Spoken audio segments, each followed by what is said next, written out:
Namaste. I'm so excited and so honored to be here. Because you are in school doesn't mean that's the only resource you need to use to learn. There were so many things out there that you can use. There were simulations, there were videos, there were games, there were your professors, there were even your parents. They were willing to teach you anything if it means that you will perform well. They, nobody is going to prevent you from getting information. So why do we all just sit here? Why do we all sit down, go to class, read our textbook at the end of the day, and assume that's all we need? And then at the end of the day, we get our test scores back. We say, "Oh no, I got a very bad grade," and then we move on. Why do we do that instead of helping ourselves? What can we do to change the circulation of STEM? And why are we all so scared of uh, most subjects, but in particular, science, technology, engineering, and mathematics? And trust me, it's not just a problem with your own mindset. Teachers have not been teaching any curriculums the right way, especially STEM, since the beginning, at least in my opinion. How do we fix this? What power do you have to change the current state of STEM and STEM learning, and not only your school, for not only yourself, but also your school and your wider community? You have a lot more power to change it than you think, especially if you're a teacher or you're a part of the administration. So, once again, I really do encourage you to go out there and seek as many resources as you possibly can. No, nothing is going to help if you're sitting there in class and uh, and you're reading the textbook and you still get bad grades. You can't listen any harder or read any faster. Nothing's going to help after you read your book once and you listen to your teacher once and it still isn't working. So, what do you do in that case? What do you do when your teacher and your textbook aren't helping you? Do you just accept, yeah, no, I'm no good at this? Do you just fail out of school? No, you don't. There are so many places where you could get your own education. And of course, getting good marks on your test is definitely important. Understanding the material and the concepts is the utmost importance. But is it really important that you specifically have to listen to your teacher and you specifically have to read that one textbook in order to understand it? Maybe you can do something more productive in class. Maybe your teacher just isn't connecting to you that well because, I mean, they can't read your mind. Or maybe it's a rare case where your teacher is actively trying to discourage you, where they really don't believe in you. In that case, just ignore them. Because, I mean, what are they going to do to you? In 1 year, you're never going to see them again. So, what can you do to help yourself?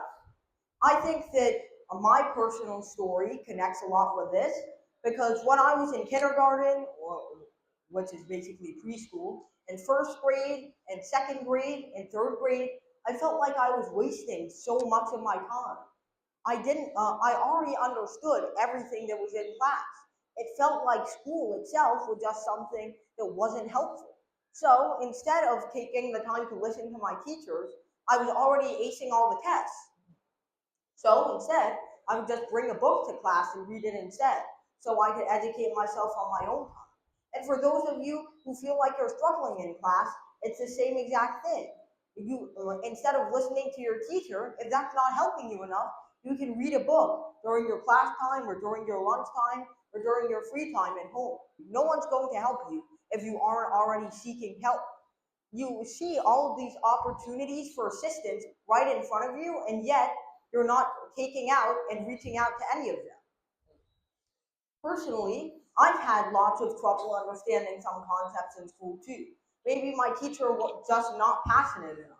I had one teacher in high school who would simply read off the textbook and look up videos to present online while she was eating her own lunch. And it was not engaging to me at all, of course. I, no one was learning from the class. Not just me, but I talked to all of my other classmates and they hated it as well. So, what did I do to overcome that?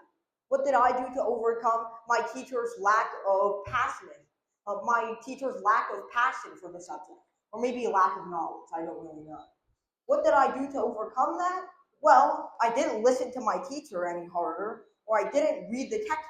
I didn't read the specific textbooks that we had any harder. Instead, I looked for my own books and resources, the ones that fit with me the most, I looked for my own simulations and drawings and diagrams that were interactive and understandable and that I could play around with. And most importantly, I looked to other people who already understood the same exact thing for help. I looked to my brother. I looked to my professors. I looked to people online who were willing to tutor me and help. And eventually, I got everything figured out. And sometimes even passionate teachers struggle to get the point across to you. Once, when I was learning trusses and truss bridge system for engineering class, I was having a very hard time understanding any of it. And it felt unusually difficult to me. No matter how hard I listened to my teacher and how hard he explained it to me in his own free time, I just couldn't understand it at all. So what did I do? I didn't listen to my teacher any harder, didn't read the textbook any harder. Well, we didn't even have a textbook. Instead, I looked for resources and help online. I found this very nice simulation of a bridge truss system, which really helped me visualize how the forces, stress and strain forces on trusses worked out. I was able to contact my brother for help since he already took the same exact course and had to learn the same exact things. And eventually I had it figured all out. So what are we doing just sitting here without actually seeking out assistance actively? There are so many ways that you can help yourself, and yet we're not seeking out any of them. You don't just have to listen to your teacher and read the book. That's not the magic formula for getting good grades.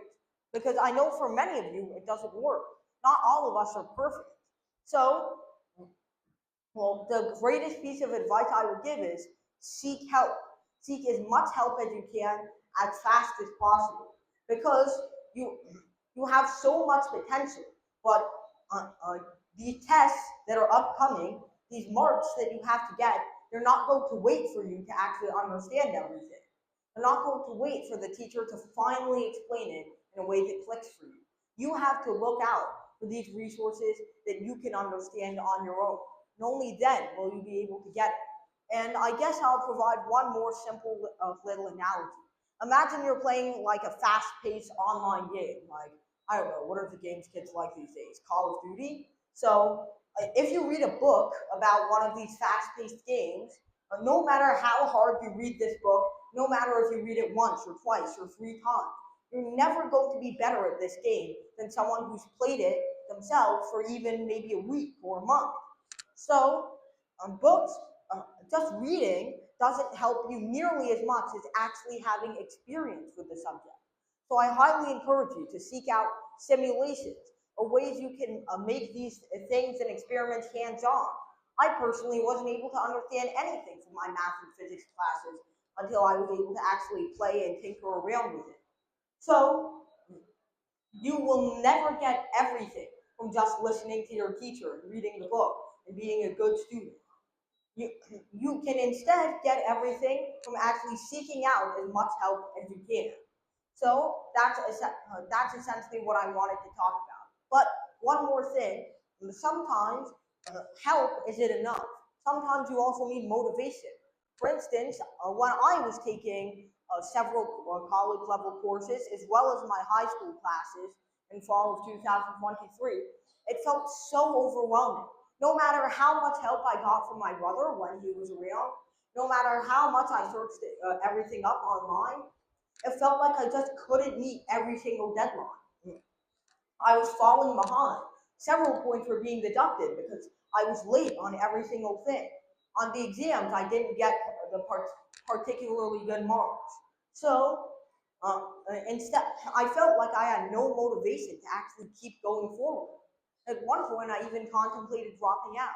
But after lots of motivation from not only my peers, my classmates, and also my family, especially my dad and my brother, and my mom, of course, all of them really helped me to get through this uh, without failure. Your family is always looking out for you. They want the best for you. But of course, they can't read your mind. And they're not accompanying you to your own classes. It's not like they understand that you're under so much pressure yourself that you can't keep up with all of your deadlines. If you need motivation, just ask for it. And of course, your parents or your brother or whoever you can reach out to, maybe even your friends if your family isn't supportive enough, someone out there is willing to give you the motivation. Maybe even me, who knows? So, uh, finally, those are the two messages I wanted to give. Essentially, uh, you have to seek out as much help as you can. You can't just sit there sulking about why you can't get the best grades. You have to seek out help. And sometimes it's not just understanding you need, but motivation. So, one last thing I'd like to ask you, and I'd like you to keep in your head as you walk out of this auditorium today. One last thing I'd like to ask you is remember that answer that you had for my question earlier. What subject do you wish you could skip in class? And I want you to come back to that subject and ask yourself, what can you change about your understanding of that subject and the way you learn it that you haven't done yet? What can you do for yourself and what can others do for you that you haven't done yet or they haven't done yet? So that's my final message to you all. Thank you, everybody, and namaste.